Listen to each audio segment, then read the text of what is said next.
Good evening, dear listener. As the fire crackles and casts dancing shadows on the walls, lean in closer. Tonight's story will pull you into the heart of a mystery, one that begins with a broken man, a missing woman, and a prayer found in the unlikeliest place. It's a story about justice, redemption, and the quiet hand of God moving in the darkest of hours. But ask yourself this: what if the person you loved most disappeared, and the only clue was a blood-stained note with your name written in prayer? It was February 2021, in the small lakeside town of Waverly, Ohio. Elijah Carter had just been released from Chillicothe Correctional after serving 8 years for a crime he didn't commit: grand theft and breaking and entering. He walked out with 2 shirts, a Bible, and no one waiting on the other side. His mother had died while he was locked up. His father, a hard man who'd never believed in second chances, hadn't spoken to him since the trial. Friends had vanished, but there was one person, just one, who stayed: Rebecca Langston. She was the pastor's daughter and Elijah's high school sweetheart. They had broken up shortly after his arrest, but she had written him every single month. Her letters were more than words. They were lifelines. When hope felt thin, her handwriting felt like a thread, pulling him toward daylight. And then, one letter stopped him cold. It came 6 weeks before his release. In it, she wrote, "I have something I must tell you when you come home. Something that might change everything. I've prayed for the strength to say it in person. Please come see me the day you're out." But when Elijah stepped into the cold air of freedom, duffel bag in hand, and walked to the Waverly bus station, Rebecca didn't answer his texts. She didn't respond to his calls. Her house, quiet, her lights off. It wasn't just that she didn't show up. She had vanished. 3 days passed, then 5, then 10. And on the 11th day, Elijah received a letter at the halfway house he was staying in. No return address, no stamp, just his name, in careful blue ink. Inside was a torn scrap of lined paper, stained dark red. The words were almost smeared. "Elijah, if anything happens to me, please, don't let them win.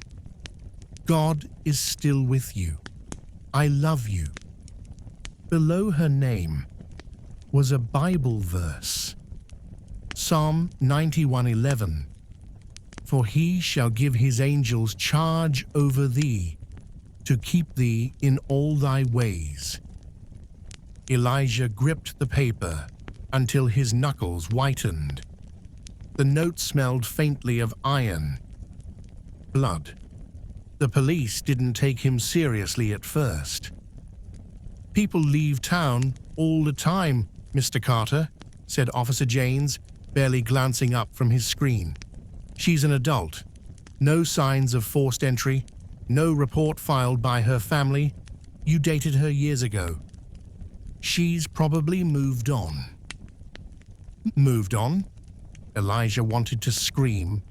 He showed them the note, the dried blood, but they dismissed it, told him without proof of a crime or an official report, there was nothing they could do. He knew what they saw: an ex-convict, probably trying to stir drama or hide something himself. But Elijah couldn't shake the feeling in his chest, a kind of pressure, like someone squeezing his ribs from the inside. Something had happened to Rebecca. He could feel it. That night, He walked to her house again. The porch light was off, the snow on the walkway undisturbed, but something near the mailbox caught his eye. A scratch in the wood. Then another. He knelt. 4 vertical slashes, then 1 diagonal, like someone had marked it hastily with a knife. 5 total. The tally mark of desperation. He looked around. No cameras, no cars, just the sound of wind over frozen grass. When he stood, the neighbor's curtain twitched. He walked over and knocked on their door. An elderly woman named Doris opened. She peered through the screen. "You're Elijah, ain't you?" "Yes, ma'am." She sighed. "Knew you when you was a boy. Your mama used to bring you to the cookouts. You're not here to make trouble, are you?" "No, ma'am. I'm just trying to find Rebecca." Her eyes lowered. "Haven't seen her in days, but I'll tell you something strange." Elijah leaned in. 2 nights ago, real late, I heard a loud bang from her back door. Thought maybe the wind, but when I looked, there was a black van parked by her alley. Didn't see who was inside, but I swear, something didn't feel right. A black van. A bang. His stomach turned. Elijah thanked her and hurried back to the halfway house. He barely slept. His mind was racing, trying to piece it together. Who would want to hurt Rebecca? She had no enemies, no debts. She was a school teacher, sweet, quiet, generous, unless it was connected to his case. Back in 2013, Elijah had been arrested after a break-in at Waverley Municipal Records. The thief had stolen sensitive property zoning documents. But Elijah had only been nearby, fixing a car in a friend's garage. No prints, no witnesses, just bad luck, a crooked cop, and a public defender who barely stayed awake in court. But Rebecca, she had always believed he was framed, even wrote that she suspected the break-in had nothing to do with Elijah's alleged theft, and everything to do with covering up some kind of shady land deal. He remembered her exact words in a 2019 letter. "I've been looking into that developer your case mentioned. I don't think it was random. Elijah, it's deeper than it looks." She even named him Grant Lyle, a major contractor in the region with rumored ties to councilmen and police. At the time, Elijah had brushed it off, but now she was missing. Elijah knew if he wanted real answers, he couldn't wait for the police. So the next day, he went to the one person in Waverley who still believed in him, besides Rebecca. Pastor Rowland, Rebecca's father. The old church on Maple Street hadn't changed. The paint peeled in the same corners. The same wooden pews creaked under the same sun-filtered windows. When Elijah walked in, Pastor Rowland stood at the altar, arms crossed, his expression unreadable. "You should have stayed away," he said coldly. "Sir, something's happened to Rebecca." The pastor's gaze hardened. "You've been out of prison for 2 weeks, and she's already missing. You think I don't see the connection?" Elijah stepped closer, pulled the stained note from his pocket, and held it out. "She sent me this. It's her handwriting. It has blood on it." Pastor Rowland took it slowly, read it, stared long at the verse. Then his hands trembled. He turned away and sat down hard on the nearest pew. She told me weeks ago that someone had followed her home after school. She thought it was nothing. Then she started getting anonymous texts, threats. Did she tell the police? No, he whispered. She didn't want to worry me. She said she was digging into something. Said it might clear your name. Elijah's voice cracked.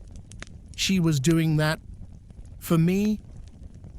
She never stopped loving you, the pastor said quietly. Even when I told her to let it go, she believed God brought you two together for a reason. Elijah swallowed the lump in his throat. Do you know anything about this name? Grant Lyle? The pastor's eyes narrowed. I do. Elijah blinked. He donated to the church 3 years ago. Big sum, no explanation. But when I looked into his businesses, some weren't registered, and one of our congregations said her brother went missing after threatening to expose a deal Lyle made with city officials. It all felt dirty. Elijah stood. Then I need to find him. That's dangerous, son. I don't care. Rebecca risked everything for me. I owe her my life. Pastor Roland gripped his shoulder. Then don't fight darkness alone. He led Elijah down a narrow hall, unlocked a storage room, and handed him a box. Inside was Rebecca's old laptop, her journal, and a flash drive. She left it here 2 weeks ago, he said. Told me if anything happened, to give it to you. Elijah felt the weight of it. He thanked the pastor and left, heart pounding. At the halfway house that night, he plugged the flash drive into a borrowed computer.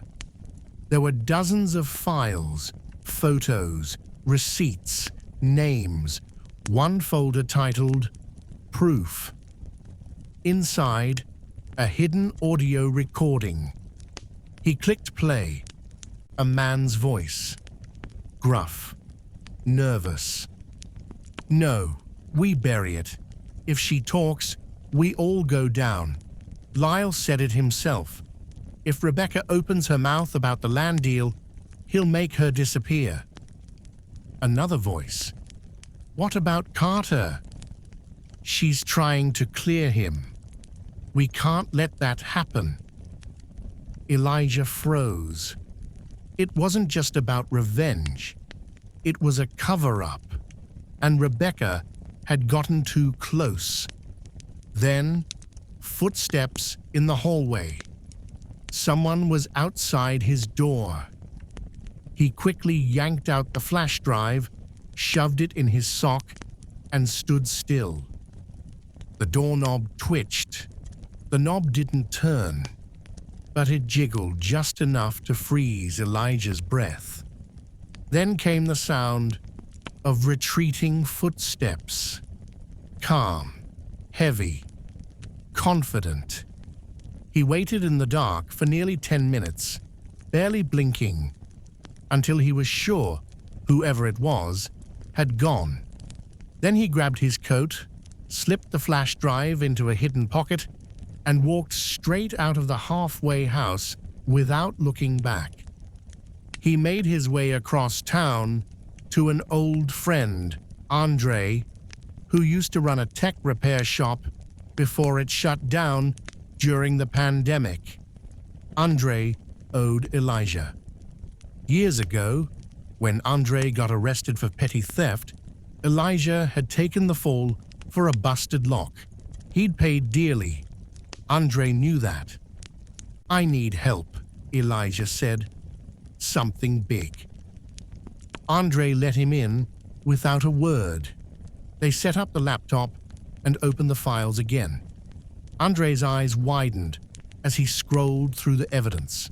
Property maps, deed transfers, dates matching the day of Elijah's arrest. This is a full-on land fraud operation, Andre whispered. Lyle's buying public land at a discount with forged appraisals, then flipping it under dummy corporations. Your arrest? It happened right when Rebecca pulled a zoning request that contradicted his deal. So they framed me. Andre nodded slowly. Looks like it. Elijah showed him the audio file. Andre's fingers hovered over the keyboard. If this is real, it's enough to burn Lyle's whole empire. Elijah stared at the screen. Then let's burn it. They uploaded the file anonymously to 3 reporters, a local crime podcast, and a federal tip line. Then, against Andre's protest, Elijah walked out with a single copy in his pocket. I'm going to find her, he said. Andre grabbed his arm. You sure she's still alive? Elijah met his eyes. She wouldn't have written that note if she didn't believe God was still working. He left at first light. Hours passed.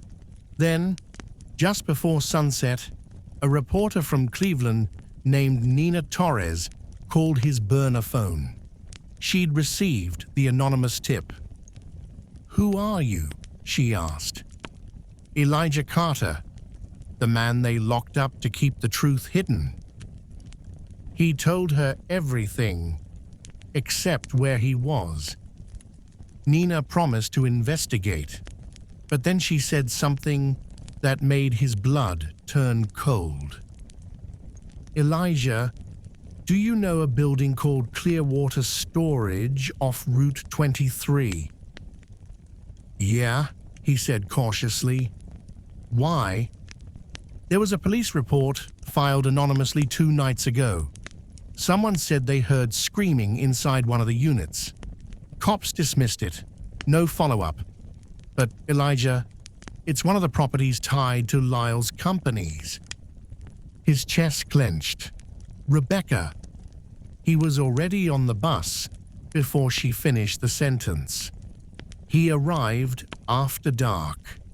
The lot empty, the cold pressing against his skin like a warning. Rows of rusted storage doors lined the lot. Half were tagged with graffiti. A few were chained shut. Then he saw it. Unit number 108. The lock was new, too new. He walked slowly toward it, listened. Nothing. He knelt beside the lock and saw something scratched into the paint. Psalm 91. His heart thudded. He pulled out a screwdriver and forced the latch. The door creaked open, and inside was a cot, a blanket, a pair of shoes he recognized. Rebecca's, but no sign of her, just a faint hum, like a generator. Then, from the back of the unit, came a single word. Elijah? He staggered forward, flashlight trembling in his grip. Rebecca, he whispered, then again, louder. Rebecca. The voice came again, weak, trembling, but real. Elijah, please. She was there, huddled behind a row of metal filing cabinets, barely visible beneath a thin blanket. Her wrists were bound loosely with zip ties, face pale, lips cracked. A small portable heater buzzed beside her, barely warming the icy air. He dropped to his knees. My God, Rebecca, I knew you'd come, she whispered. Tears blurred his vision as he cut the restraints. She fell into his arms, and he held her tight, rocking her like a child. "You're safe now," he whispered. "I've got you." She coughed weakly. "They moved me from somewhere else. A basement, maybe. I don't know how long it's been." He helped her out of the unit and into the freezing night. Andre was waiting in a borrowed pickup down the road. He'd followed the GPS when Elijah didn't return his messages. They drove straight to St. Luke's Hospital in Chillicothe. Doctors treated Rebecca for dehydration, minor injuries, and frostbite. But she was alive, coherent, breathing. The moment her chart was cleared, police were notified. This time, they listened. The story blew open within 24 hours. The audio recording and documents hit local news, then regional outlets. Nina Torres's investigative piece exposed years of corruption. Lyle's name trended within hours. By the end of the week, he was arrested, along with 2 officers and a zoning official. Charges range from fraud to attempted kidnapping. And Elijah Carter, his name was cleared. The governor issued a formal apology. He was offered compensation by the state, but turned it down publicly, saying, "No dollar will ever repay what I lost.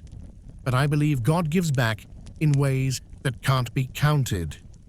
Rebecca stayed in the hospital for 3 more days. Elijah was there for every minute. They didn't speak much that first night, just held hands in silence. Then she looked at him and said, "You remembered the verse?" He nodded. Psalm 91. "He kept his angels over us, Elijah. You coming for me, that was one of them." He whispered, "I think you were the angel all along." Spring came to Waverly sooner than expected. By April 2022, Grant Lyle was facing multiple felony charges. His network had crumbled. Rebecca's testimony, backed by evidence on the flash drive, had inspired others to come forward. 3 more whistleblowers had emerged from city offices. The scandal went national. And Elijah? He became a symbol of perseverance across Ohio. Schools invited him to speak to students about redemption. Churches invited him to share how God had used a false conviction for a greater purpose. He never asked for attention, but wherever he went, people leaned in when he spoke. "Don't mistake silence for absence," he would say. God doesn't abandon his people. Sometimes the rescue just takes longer than we hoped. And when people asked how he forgave, he answered with a steady voice, "Because love waited for me through every prison wall." He and Rebecca didn't rush anything. They walked, talked, sat by the lake often, in silence. And one evening, while watching the sun dip below the water, she said, "Do you remember the last thing I wrote in that letter?" "You said you had something to tell me," Elijah replied. She nodded, tears forming. "I was pregnant, Elijah. I didn't know how to tell you. I lost the baby right after your trial." He froze. "I blamed God at first," she said, "but eventually I realized I had to walk through that storm to get to this place, with you." He wrapped his arms around her, speechless. There was pain in her voice, but peace in her eyes. They married the following spring, quietly, no cameras, just the pastor, a small church crowd, and a copy of Psalm 91 framed at the altar. Their first child was born on Elijah's birthday, a daughter. They named her Faith. And so, dear listener, if this story touched your heart, let its message linger long after the fire dims. It reminds us that injustice can wound, but it cannot define. That sometimes, in the most shattered places, God is quietly weaving redemption behind the scenes, and that even when we're buried by lies, truth will rise, and love will find a way. Elijah was thrown away by a system that failed him. Rebecca nearly paid the price for her faith in him, but neither lost hope. And because they believed, because they endured, they found not just justice, but joy. If the story touched your heart and would like to listen to more like it, you know where to find us.